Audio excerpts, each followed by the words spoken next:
Somo la vipimo vya maabara la 43. Creatinine clearance ni nini?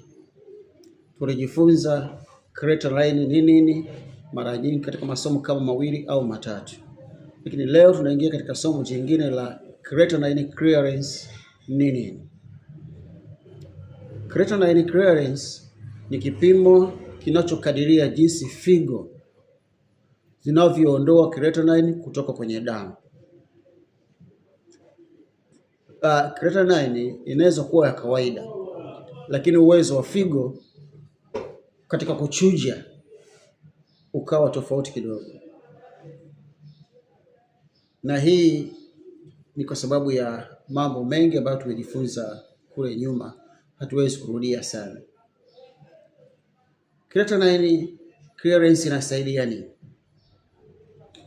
Inasaidia mambo matatu. Kwanza, uwezo wa figo kuchuja damu,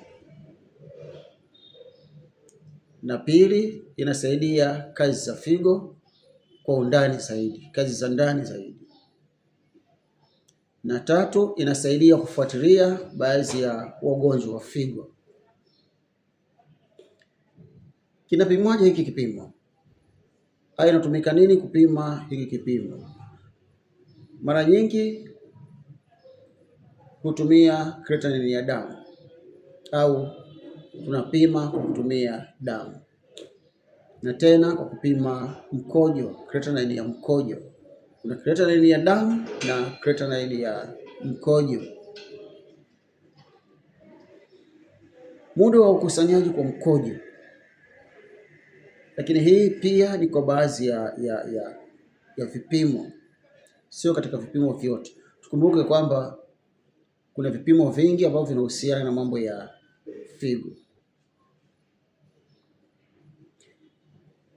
Ikiwa figo imepungua uwezo wake,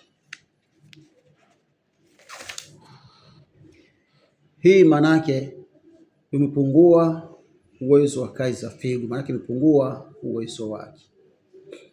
Kwa hiyo creatinine clearance itakusaidia kufahamu kama figo imepungua uwezo wake.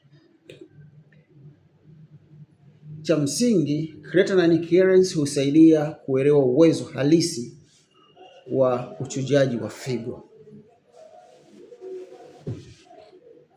Basi Mungu awabariki sana.